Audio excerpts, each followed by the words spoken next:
comme je disais, j'aimerais partager avec vous un peu l'expérience de 6 années maintenant chez Google et plus d'une vingtaine d'années à m'occuper d'Internet. Et bon, premier constat, être entrepreneur, c'est être innovateur. Je crois que ce que les entrepreneurs font avant tout, c'est de changer, c'est de vivre le changement, d'être capable de vivre le changement et d'être capable de créer quelque chose avec le changement. Et je pense que ce qu'on vit depuis 20 ans maintenant avec Internet est un terroir absolument extraordinaire pour le changement. Vous me passez la slide d'après, parce que comme je n'ai pas de clicker, c'est vous qui passez les slides, pardon. Alors je vous fais un signal comme ça, je suis désolé, on passe à la prochaine slide. Et on ne mettra pas la vidéo. Et le premier constat, on passe à la prochaine slide. Si chaque slide, ça va être difficile, je vais... Non, bon, ok, laissez celle-là, c'est très bien. Ok, on adore cette slide. L'innovation, si on y réfléchit, et aujourd'hui ce qui se passe avec Internet, c'est quelque chose de combinatoire. C'est-à-dire, ça intéresse un peu tous les secteurs. L'Internet, c'est un peu comme l'eau. Il y en a un peu partout. Il y en a un peu dans tous les secteurs d'activité. Ça touche un peu tout. Et ça permet de créer des nouveaux produits, de créer des nouveaux services, de faire des nouvelles choses. Je vais vous en donner quelques exemples. Évidemment, je vais parler surtout d'Internet, mais après, je vais essayer d'élargir un peu à l'entrepreneuriat.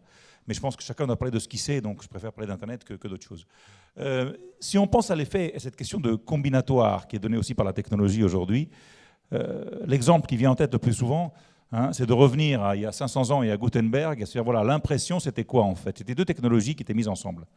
D'un côté, la presse, on presse quelque chose, et de l'autre côté, c'était la technologie liée à l'impression, qui est l'ancrage et comment faire en sorte d'obtenir un ancrage homogène tout en pressant. C'est le jour où on s'est dit ces deux choses-là peuvent aller ensemble qu'on est passé de l'écriture manuelle à l'écriture physique. Prochaine slide.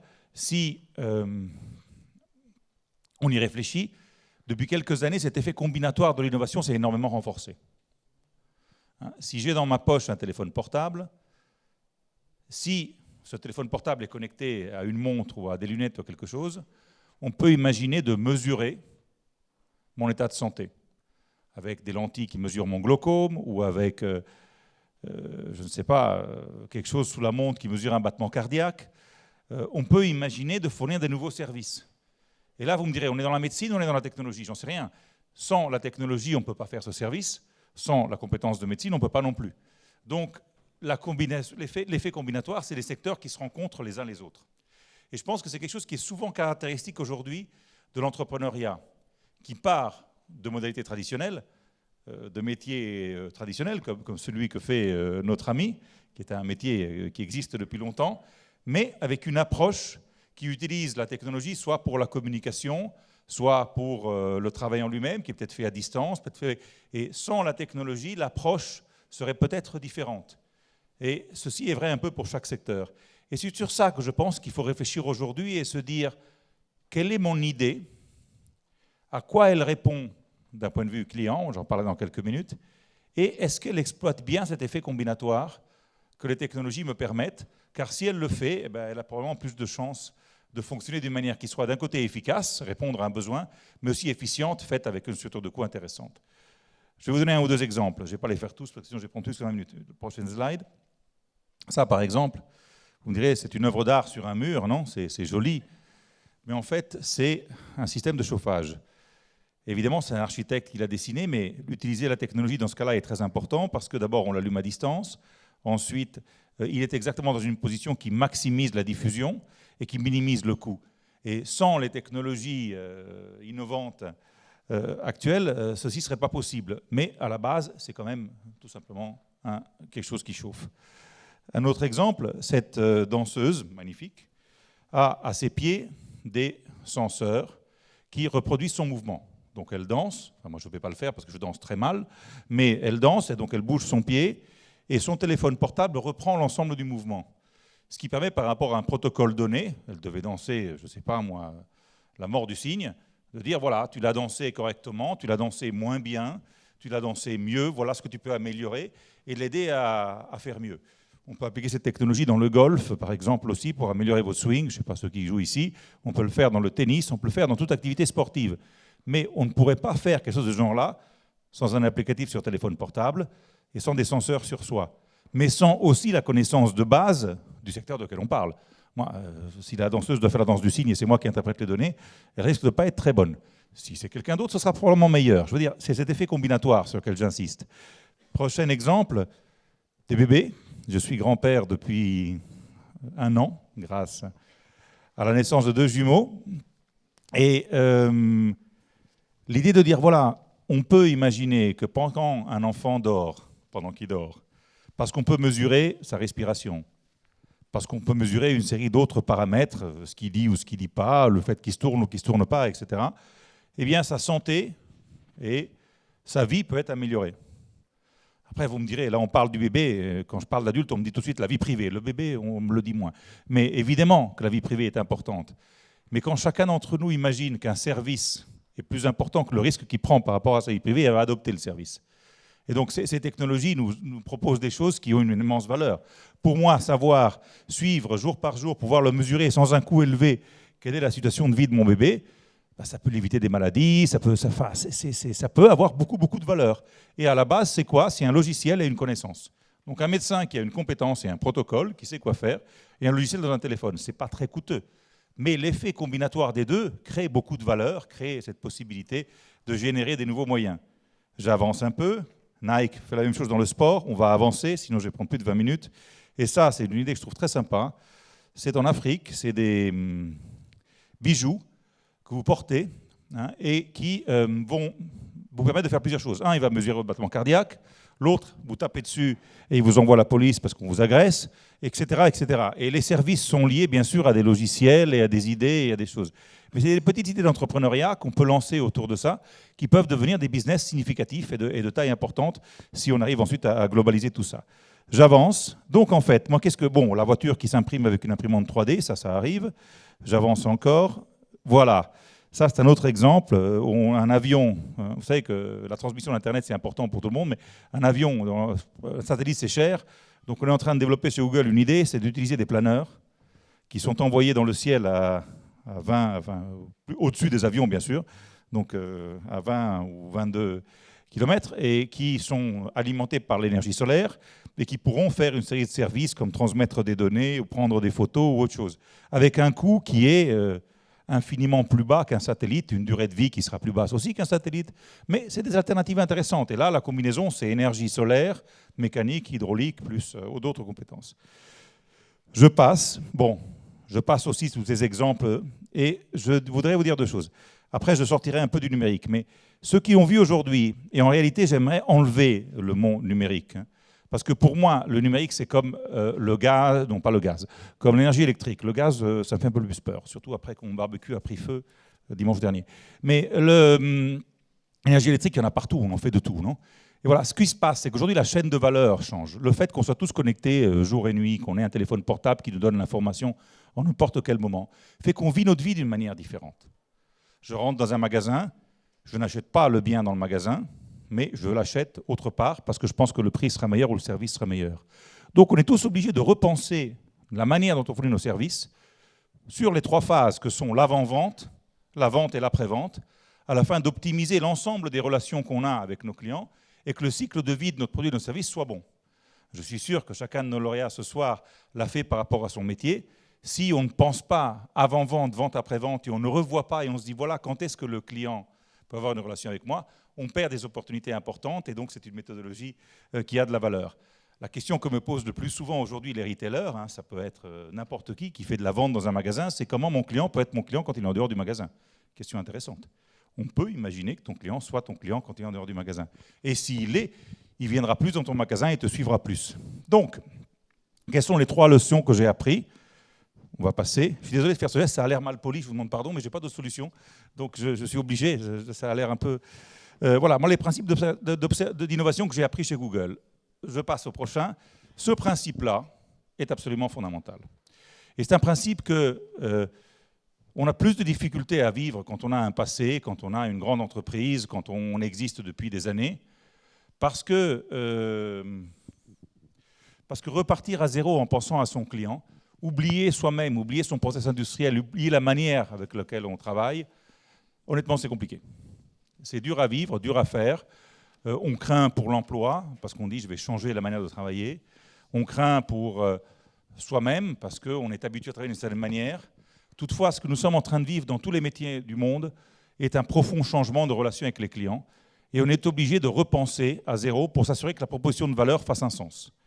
Aujourd'hui, en ouvrant un magasin, vous ne pouvez pas imaginer de le faire sans réfléchir à quel genre de relation vous voulez avoir avec le client. Pourquoi il viendrait chez vous et quelle est la proposition de valeur? Et ces propositions de valeur, de plus en plus, sont liées à comment avoir un contact avec le client, comment parler avec lui, comment le trouver. Et donc, il faut repenser à zéro cette étape de avant-vente, vente et après-vente dans chaque activité qu'on fait afin d'être pertinent et de répondre à une vraie question de valeur. Je passe à la prochaine. La simplicité. C'est la seule fois où je vais faire de la pub pour Google. Mais je la fais, pas parce que j'ai envie de vous vendre de Google, mais parce que, pour moi, l'exemple est très pertinent. Si vous y réfléchissez, notre moteur de recherche, c'est quoi? C'est de la vitesse. Si vous devez attendre beaucoup de temps, vous ne l'utiliserez pas. C'est de la simplicité, hein, c'est un box carré. N'importe qui peut comprendre qu'en écrivant quelque chose là-dedans, il y aura une réponse. Hein, moi, je suis étonné quand je vois mes enfants qui ont 1 an aujourd'hui, qui commencent à tapoter là-dedans pour y écrire quelque chose alors qu'ils ne savent même pas écrire. Ils ont 1 an et ils savent déjà, c'est devenu un instinct. Donc sa simplicité, c'est important et toutes les boîtes de techno compétentes ont fait des trucs simples. Quand on ne fait pas de trucs simples, quelque chose de simple, le client ne l'utilise pas, ça ne prend pas, c'est difficile. La simplicité aujourd'hui est quelque chose que tout le monde attend. Beaucoup plus qu'il y a quelques années. On l'attend parce qu'elle est possible, parce qu'on peut, grâce à la technologie, simplifier les choses. J'avais dit donc rapidité, simplicité, ergonomie, dans la relation, facile et simple à utiliser. Exhaustivité, ça c'est très important pour un moteur de recherche, on répond à toutes les questions. Et puis pertinence. L'ergonomie et la simplicité, on va les mettre ensemble. Donc les 4, c'est pertinence. Et si vous dites, voilà, si pour mon produit, je suis capable d'avoir 4 mots ou 3 mots, qui aussi simplement et clairement que ce que je viens de faire par rapport à Google explique ma proposition de valeur, alors j'ai quelque chose en main. Si je n'arrive pas à l'exprimer avec 3 ou 4 choses simples, qui sont les 4 choses qu'attend le client, non, principe numéro 1, mais que j'arrive à mettre en œuvre, pour que ma proposition de valeur soit cohérente avec le principe numéro 1, il faut écouter le client, alors j'ai un problème. Et c'est ça que j'espère, il soit utile de dire à nos lauréats, ces 2 choses-là, elles sont devenues absolument fondamentales. Si on n'a pas ces 2 éléments, on a des difficultés. Je passe à la prochaine. L'exemple de se concentrer sur l'utilisateur, c'est les idées qui vous viennent à travers ça, non? Nous, on est passé du moteur de recherche, de moment dans lequel on répondait aux questions, à un moment dans lequel on peut anticiper. Si vous présentez sur un téléphone portable avec votre nom et votre prénom, Amazon peut vous dire, voilà, je te livrerai demain matin à 18h d'Antonabé que tu vas voir avec ta femme que tu adores. Tu as intérêt à être à la maison à 18h parce que sinon, l'Antonabé, voilà. Et ta femme, on en parlera après. Donc voilà, les services qui naissent parce que ces technologies sont possibles. Encore l'effet combinatoire, encore cette mise en commun de choses, avec des coûts qui sont par rapport dérisoires, par rapport à ce qu'est la possibilité que ça donne. Et donc voilà, d'imaginer tout ça, se dire voilà comment le fait que ces gens sont toujours à disposition peut nous être utile, parce qu'ils sont toujours en connexion, donc ils sont toujours disponibles, en un certain sens, à recevoir quelque chose. J'avance. Ne pas viser la perfection instantanée. Moi, j'ai souvent des discussions avec des amis dans le secteur du luxe. Si vous achetez un sac d'Hermès, il est parfait quand il sort. Chaque couture est parfaite. Et s'il n'est pas parfait, il ne sort pas. Et leur travail, c'est de sortir des biens qui soient parfaits. Et en France, on a ça dans la culture. En France, on a dans la culture l'idée de la perfection. Parce que notre art de vivre, parce que notre passé, parce que notre culture nous porte à ça. Et parce qu'on nous apprend une langue complexe, belle. Et on arrive à l'âge adulte, on se dit, moi, les choses, je les fais bien ou je ne les fais pas. Aujourd'hui, bien faire les choses, c'est d'essayer, je crois, de ne pas deviner. Vous ne pouvez pas deviner ce que veut le client en avance. On n'en sait rien. Nous, on ne fait pas de business plan à 5 ans. On n'essaie pas, on n'en sait rien. On ne sait pas ce que voudra le client. Waouh, j'ai perdu beaucoup de cheveux. Ne sachant pas ce que veut le client, plutôt que d'essayer de le deviner, ce qu'on essaie de faire, c'est de faire de l'innovation continue. On teste. On teste des choses et on voit si ça marche. Le site web, il n'est pas parfait, mais on teste un nouveau service, on teste une nouvelle idée. Toujours dans l'idée que ce soit simple, bien sûr, mais de tester plusieurs choses. Et donc, je vous dis, je pense qu'il faut avoir en entreprise aujourd'hui, se garder les moyens ou le courage de faire de l'innovation continue. On ne peut pas tout lancer sur le premier coup. Si on reçoit et on a, bien sûr, des investissements à faire, se garder toujours la possibilité de ne pas essayer de viser trop la perfection au début, ne pas tout miser sur une seule chose, car c'est le client qui va vous dire ce qu'il veut et comment il le veut, et comment gérer vos services avec lui. Donc acceptez ce principe. En pensant aussi que quand on fait levier sur des logiciels pour la relation avec son client, aujourd'hui, l'innovation, elle est plus facile parce qu'elle est incrémentale, on fait des petites choses, on teste des petits trucs, ce n'est pas forcément hyper coûteux. Mais on ne peut plus se permettre de dire, moi je sors avec un bien parfait parce que moi je sais, le client il ne sait pas. Le client aujourd'hui, il en sait plus que vous. Aussi à cause de nous, Google, mais pas que à cause de nous. En fait, moi je trouve que c'est un avantage, mais on peut en discuter si vous voulez. Système ouvert.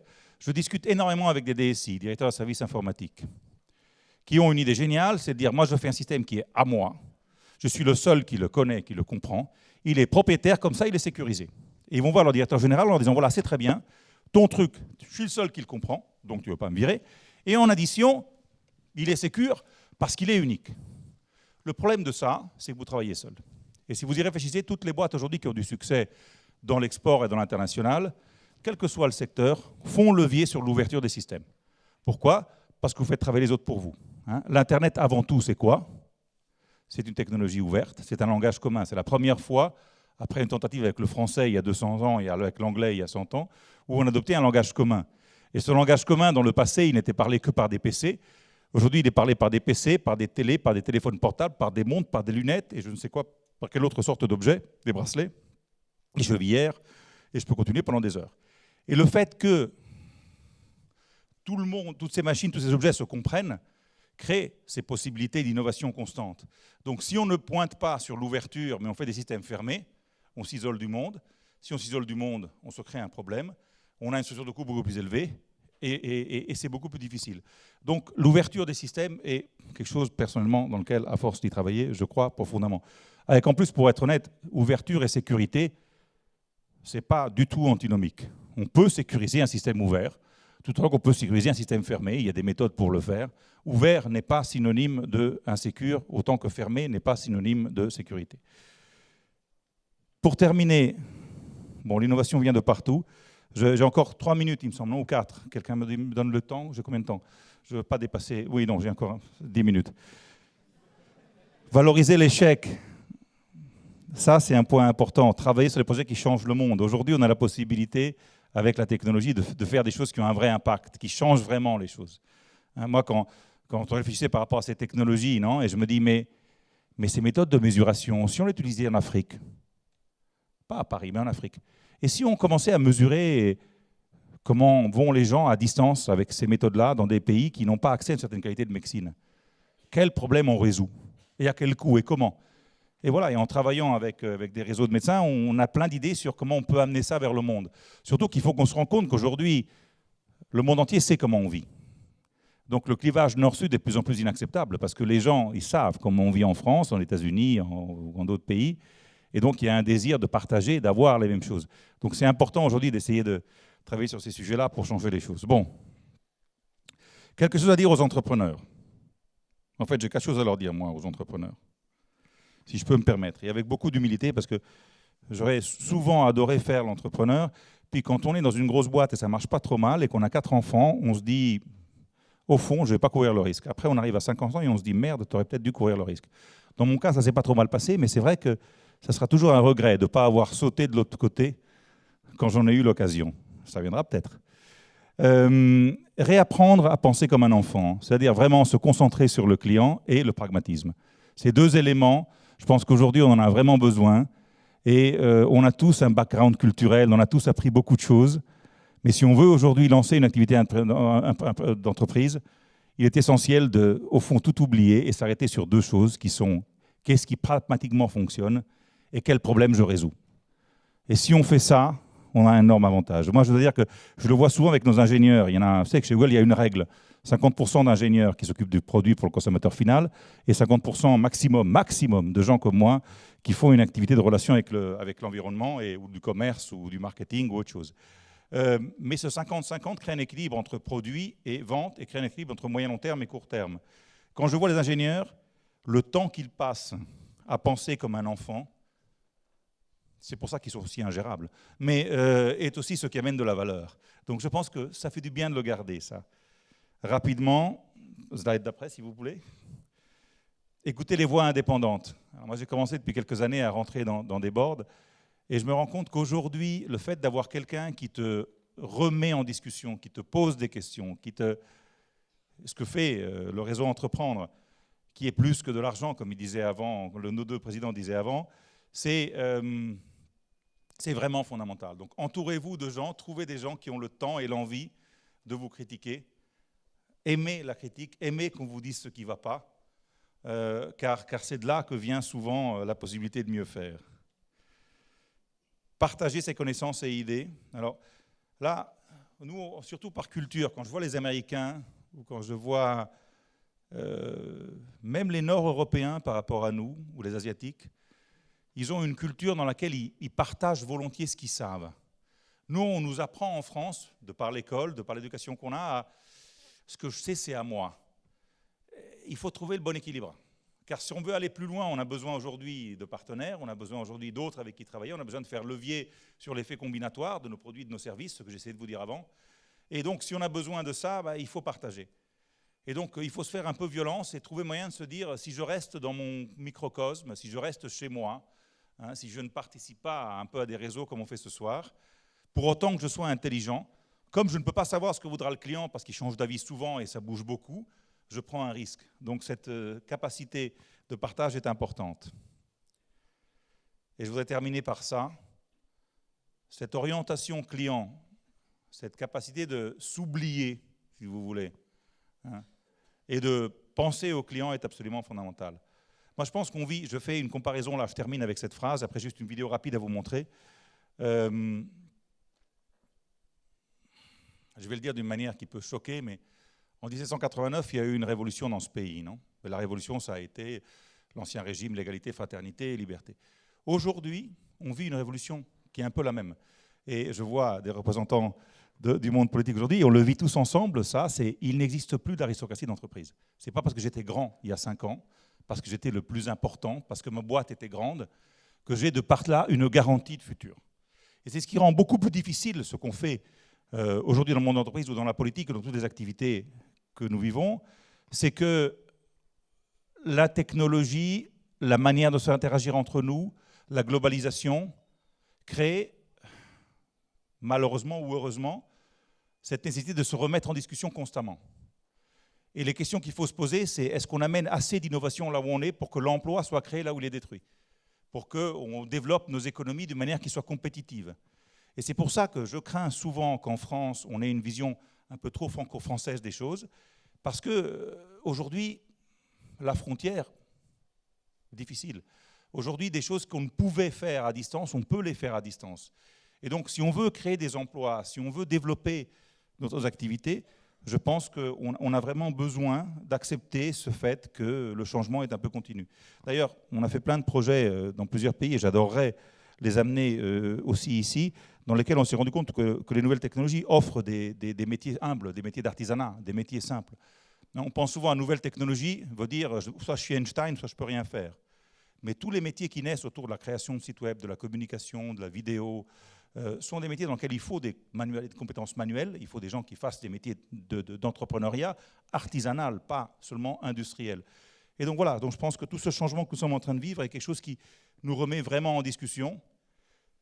Mais pour réussir, il faut s'oublier soi-même, du moins c'est l'expérience que j'en fais depuis des années. On ne compte pas, ce qui compte c'est le prochain, ça fait un peu cateau, mais ce qui compte c'est le client et pas soi-même. Et si on se concentre sur soi-même, on ne peut que perdre, quel que soit le métier qu'on fait. Bon, je suis à vos dispositions pour des questions. J'avais une vidéo à vous montrer parce que je l'aime bien. Bon, l'innovation n'est pas similaire, on va sauter. Je voudrais terminer avec cette vidéo sur la culture, si vous voulez bien. Et après, je passerai aux questions. Voilà.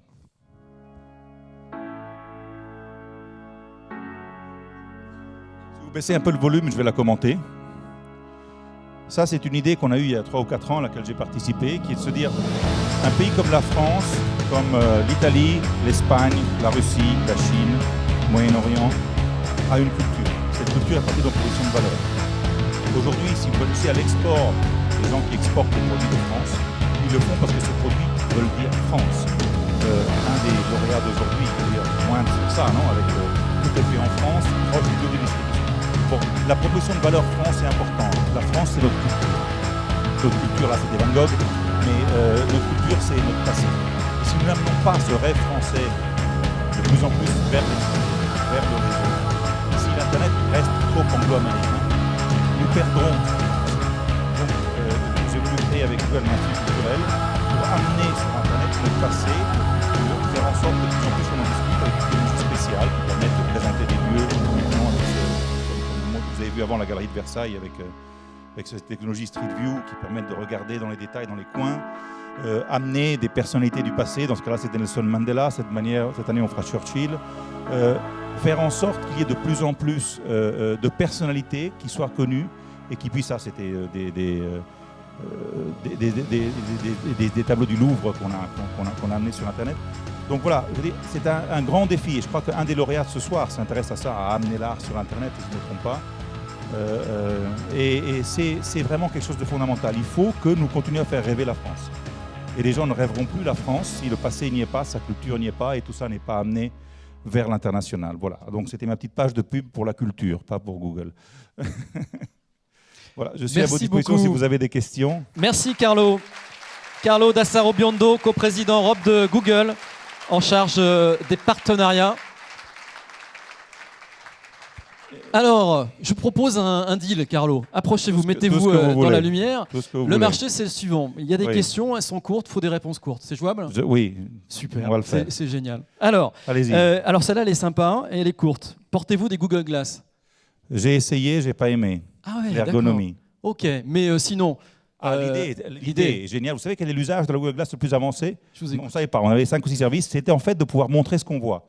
Alors, il faut faire gaffe, parce que si ta femme te dit « montre-moi ce que tu vois », il y a des moments dans lesquels je ne suis pas sûr qu'on a toujours envie de lui montrer. Moi, j'adore ma femme, je suis très loyal à ma femme, donc il n'y a pas de problème. Mais bon, donc évidemment, il y a la vie privée comme élément, mais partager ce qu'on voit, ça sert dans la médecine. Hein, pour soigner quelqu'un, tu te fais aider par un médecin lointain qui te dira quoi faire. Ça sert parce que dans la vie affective, mon père est à Rome, où il est âgé, j'ai envie qu'il voit, je sais pas... la maison que je suis en train de visiter parce que j'achète une maison ou autre chose. Partager ce qu'on voit, c'est beau, mais l'ergonomie n'est pas parfaite. Il faut qu'on arrive à mettre l'image dans la lentille comme les voitures avec le... Ça viendra. Alors, c'est quoi l'artisanat numérique ? Vous avez parlé d'artisanat numérique. L'artisanat numérique, c'est tous les petits métiers. Quand je dis petits métiers, ce n'est pas péjoratif. Au contraire. C'est toutes les compétences qui font partie de ces éléments combinatoires. Non ? Je vous parlais avant d'amener la culture sur le web. Hein, il faudra bien aller dans des lieux et il y a un monsieur qui va pousser une machine et en poussant cette machine à certaine vitesse va apprendre l'ensemble des images.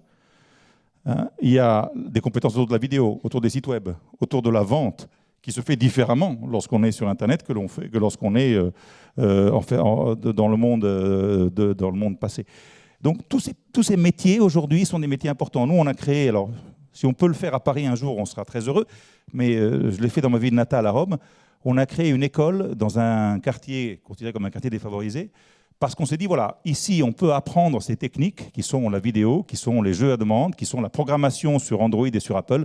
Croyez-moi, on ne fait pas que du Google. Hein. C'était la programmation, c'est parce qu'ils peuvent ensuite, en 2-3 semaines de formation, devenir suffisamment experts pour lancer des nouveaux métiers. Et quelquefois, c'est ça qui fera la différence pour l'emploi. Il ne faut pas que penser à l'arrivée ici d'Airbus numéro 3. Alors, justement, parlant d'Airbus numéro 3, il y a une question intéressante. Oui. Un projet d'entreprise qui n'est pas dans le digital a-t-il une chance de connaître une réussite internationale aujourd'hui ? En clair, pas de salut planétaire sans un web business. Je ne sais pas répondre à cette question parce qu'il y a 100 ans ou il y a 50 ans, on m'aurait dit est-ce qu'il peut y avoir un business qui n'a pas besoin d'électricité ? Moi, je vais vous dire, pour moi, le digital, c'est comme l'eau. Il y en a un peu partout. Il y en a parce qu'on pense qu'il n'y en a pas, mais en réalité, il y en a toujours. Il y en a dans la relation avec le client, il y en a dans la relation avec le fournisseur, il y en a dans le process de gestion, il y en a dans la vente. Il y en a... Donc, je ne sais pas s'il y aura beaucoup de métiers dans lesquels il n'y aura pas besoin de cette brique.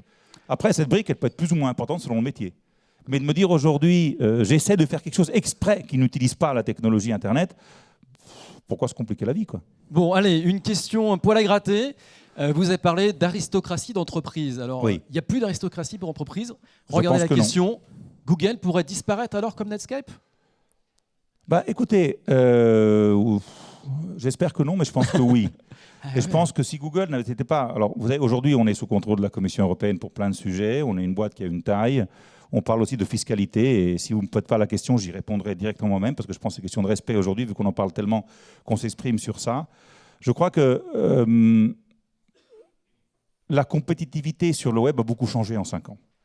Il y a 5 ou 6 ans, effectivement, le moteur de recherche était la manière d'accéder. Aujourd'hui, avec le téléphone portable, les applicatifs, Amazon, plein de marques qui sont revenues dans le monde du voyage, dans notre secteur, les gens vont de plus en plus de différents côtés. Et si Google n'avait pas bougé vers Android, vers le téléphone portable, vers la vidéo avec YouTube, peut-être que je ne serais pas là ce soir parce que je ne vous intéresserais pas.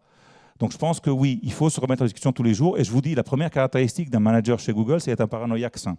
Pas le paranoïaque malsain. On essaie de ne pas embaucher des dirigeants qui ont des revanches à prendre sur les employés, parce que ça, c'est horrible. Mais par contre, qu'il soit paranoïaque, oui, parce que s'il n'est pas paranoïaque, il ne va pas se remettre en discussion. Alors, vous pouvez poser des questions. Hein. Vous avez le flyer qui est à côté de vous. Vous tapez le numéro de téléphone. Alors là, on a une autre question. Je pense que c'est les coprésidents du réseau Entreprendre qui l'ont posée. C'est pas possible, cette question. Google pourrait rentrer dans le réseau Entreprendre. Ça serait pas mal, des coachs Google. C'est jouable. Si vous venez, on prend un rendez-vous au bureau. Je suis prêt à organiser ça. On fait ça dans plein de régions de France. On fait ça à Bordeaux. On fait ça, donc pourquoi pas ici, avec immense joie. Surtout que vu le dynamisme et la qualité de ce que vous faites, je pense que on en tirera, nous aussi, beaucoup d'enseignements utiles. Donc, très volontiers, et je suis à vos dispositions pour en discuter. Alors, une autre question. Vous nous dites qu'il faut partir de zéro. Oui. Vous n'avez jamais croisé dans votre parcours professionnel d'entreprise qui ont su repenser leur métier? Si, il y en a plein. Il y en a plein. Il y en a plein avec des grandes réussites et avec moins de réussites. Mais si on pense, par exemple, à une boîte comme Nokia, qui aujourd'hui a peut-être des difficultés, elle a repensé son business 4 fois. Ils sont partis, ils ne faisaient pas du tout de la téléphonie, ils ne faisaient pas du tout ça. Donc oui, je pense qu'il y a plein d'entreprises qui se sont repensées de manière complète, faisant des métiers très différents. GE s'est repensé 4 fois. Il y en a beaucoup. Il y en a beaucoup. Alors, vous ne faites pas de business plan sur 5 années. Non. Compliqué de répondre à la question suivante. Comment vous voyez Google dans 10 ans? Waouh. Déjà, vous les voyez avec des Google Glass, hein, je vous aide, Carlo. Je sais, non, honnêtement, je me dis, il y a 2-3 trucs que Google continuera à faire. Fournir de l'information, je pense que c'est un métier qui restera. Je pense que les services à la personne, il y aura de plus en plus de choses que la technologie permettra. J'ai parlé de médecine avant, mais on peut parler d'autres choses, on peut parler de plein de sujets, surtout en France, avec un vieillissement de la population, il y aura besoin de services à la personne. Mais sincèrement, quelle sera la part du search, le métier de base, dans le chiffre d'affaires de Google dans 10 ans? Bravo celui qui a la réponse. Moi je ne l'ai pas. Alors, une autre question de quelqu'un qui doit chercher un bon plan. Pour réussir dans le numérique, il faut viser les services. Faut-il casser les modèles établis pour prendre des consommateurs aujourd'hui captifs? Ça n'existe pas, le consommateur captif. Ça n'existe pas. Vous voulez une réponse courte? Pour moi, ça n'existe pas. Le consommateur, il a toujours aujourd'hui la possibilité d'aller autre part. Après, je sais, on est gros, on me dit que ce n'est pas vrai, etc. Mais pour moi, le consommateur, on ne le considère pas, du moins nous qui travaillons chez Google, comme captif chez Google ou du moteur de recherche. Il peut aller autre part. Il ira chercher l'information où il veut et quand il veut. Essayer de rendre le consommateur captif, à mon avis, c'est pervers. Bon, j'ai une même question du même type que Google Glass. Vous êtes plutôt iPhone ou vous êtes plutôt Android? J'essuie les deux. Je dois vous avouer que j'ai un iPhone dans ma poche que j'utilise souvent. D'ailleurs, il y a des logiciels Google qui marchent très bien dessus. Pourquoi? Parce que en fait, j'avais toute ma musique et la musique m'avait rendu un peu captif par rapport à celui qui posait la question avant. Parce que maintenant, Spotify, Deezer, Qobuz, et je ne veux pas les citer tous, mais je ne voulais pas faire de la pub, donc j'en cite quelques-uns, tous ces services de musique en streaming payantes, hein, je ne vous parle pas de piratage, payantes, font que j'ai plus besoin de downloader ma musique dans mon portable. Je ne download que ce que je veux au moment où je le veux avant d'entrer dans ma voiture ou autre part. Donc Android me semble prendre l'avantage parce qu'il est ouvert. Bon, allez, 2 petites dernières questions. Peut-on concilier économie et le social? L'économie et le social? L'économie sociale et solidaire, d'après vous? Oui, et je pense qu'on doit, et je pense que c'est nécessaire. Je pense que ça suppose, par contre, la volonté d'aller en profondeur. Par exemple, je vais répondre à la question que vous n'avez pas posée sur la fiscalité, parce que je sais que plein de monde se dit comment c'est même scandaleux que quelqu'un qui travaille dans une entreprise qui supposément ne paie pas ses impôts vienne nous parler, et je serais d'accord avec vous si c'était ça la réalité. Je pense qu'aujourd'hui, il faut se rendre compte qu'on vit dans un monde global, que les flux sont globaux. Quand on voit des entreprises comme Google, nous, les gens ils viennent chez nous pour acheter souvent. Air France, pour prendre le premier exemple, achètera quelqu'un qui est en Russie, qui va être en russe, il est russe, et il achète un billet d'avion Moscou-Paris. La France, elle n'a rien à voir là-dedans. Et tous les produits, tout l'export, on travaille un peu à peu près, je crois qu'on est d'une manière ou d'une autre, on a à voir avec un tiers de l'export français. où est-ce qu'on l'impose? Et quel choix on fait? Et comment on fait? Donc moi, ce que je pense, c'est qu'on peut reconstruire un modèle social. Il faut refaire un modèle social, car le modèle social d'avant ces nouvelles technologies et d'avant la globalisation ne permet plus de répartir la richesse d'une manière juste. Je pense que des boîtes comme Google, comme plein d'autres, devront un jour payer plus dans des lieux comme la France par rapport à des lieux à leur pays d'origine qui est les États-Unis. Mais je pense que c'est le devoir des législateurs de se pencher sur la réalité, pas sur la démagogie, et de dire comment on fait à créer quelque chose qui rende mon pays compétitif et qui crée un pacte social qui soit un pacte social basé sur la réalité. Et ça, on commence à s'en approcher, mais on n'en est pas encore là. Quant à la responsabilité, je pense que oui, excusez-moi, la réponse est un peu plus longue là, mais je pense que oui, je pense que c'est fondamental, mais qu'il faut, aujourd'hui, on peut résoudre avec beaucoup moins de moyens qu'avant des vrais problèmes. Bon, il y a encore beaucoup de questions, on va être obligé malheureusement, on ne pourra pas toutes les prendre. On a une dernière question là qui vient d'un principal de collège peut-être. Est-ce que vous êtes prêt à accueillir en stage de 3e des jeunes des quartiers défavorisés? Et que pensez-vous de l'apprentissage? Alors, on l'a fait pendant plusieurs années. Le problème, c'est les quantités. Nous, en France, on a une activité de 500 personnes, donc on ne peut pas accueillir. On peut en accueillir chaque année une dizaine, on n'a pas à faire plus. Et je pense que, honnêtement, il serait beaucoup mieux de nous dire organiser une journée par an pour les entreprises, pour faire venir des jeunes de 3e et faire un programme structuré que ce stage d'une semaine. Parce que le stage d'une semaine, c'est vachement dur à mettre en place. On ne sait pas quoi faire aux gens toujours. C'est très, très demandeur sur l'entreprise parce qu'il faut les occuper toute la journée. Et au fond, on ne leur donne pas vraiment beaucoup plus que dans une journée structurée. Donc nous, maintenant, ce qu'on essaie de faire, c'est de dire, on fait des journées auxquelles on dit, voilà, aujourd'hui, c'est ouvert aux jeunes de 3e. On en fait venir 100 et on leur fait des présentations, on essaie de leur faire quelque chose. Je pense qu'il faut aller vers là. Parce que le stage d'une semaine, c'est très demandeur. Donner de la qualité, c'est compliqué. Et puis, on peut en faire peu. Donc, on formera quoi 5, 10 personnes. Par contre, est-ce que les métiers du numérique sont utiles pour des gens de zones défavorisées vers les 16-18 ans? Oui. D'ailleurs, comme je vous disais, on a créé une école pour ça en Italie, un premier exemple. On en a créé une en Pologne. Si la France s'y intéresse, on crée une en France, on le ferait très volontiers, mais on nous a dit que ce n'était pas intéressant.